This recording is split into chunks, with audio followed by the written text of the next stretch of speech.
अरब जैसे देशों से पैसा मिलता है। एनआईए के मुताबिक पीएफआई के संबंध प्रतिबंधित संगठन सिमी से भी है।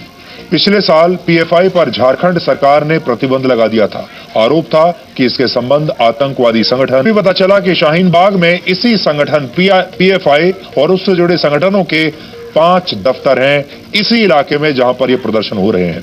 पॉपुलर फ्रंट ऑफ इंडिया का पहला दफ्तर G78 शाहीन बाग जामिया नगर दिल्ली।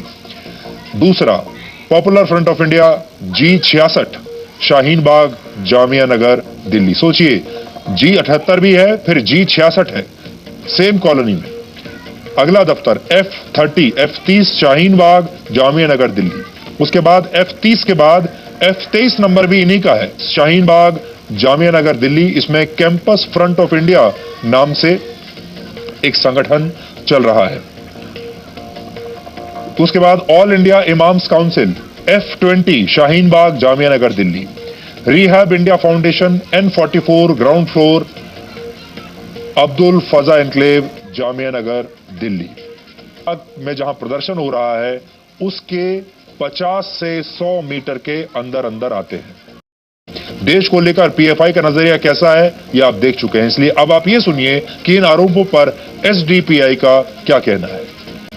पीएफआई से हमारा नजरिए का लिंक है और हर एक का है। आज से हमारा भी पीएफआई से हो सकता है। नजरिया होता है, नजरिया ये है कि वो एक सोशल ऑर्गेनाइजेशन है जो रजिस्टर्ड है और उसके अपने कागज जमा होते हैं। ईडी की रिपोर्ट में national confederation of human rights organisations यानी NCHRO का भी जिक्र है। जब हमारी टीम इस संगठन के दफ्तर पहुंची तो वहां हमें कोई अधिकारी तो नहीं मिला, लेकिन कुछ आपत्तिजनक पोस्टर हमें वहां जरूर दिखाई दिए। इनमें से कुछ पोस्टर्स पर भारत को रिपब्लिक ऑफ लिंचिस्तान कहा गया था, जबकि बाकी के पोस्टर्स में नए नागरिकता कानून और नागरिकता रजिस्टर के विरोध में बातें लिखी हुई थी।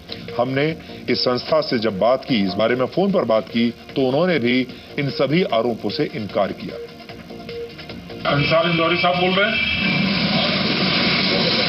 अंसार जी सर, हमें एक जानकारी चाहिए थी। कल ईडी का जो रिपोर्ट सामने आई है उसमें आपके एनजीओ का नाम सामने आया है, जो शाहीन बाग में लोग जो प्रोटेस्ट कर रहे हैं या फिर देश भर में जा रहे हैं, पीएफआई की फंडिंग है। तो इस बारे में आप लोगों को क्या कहना है?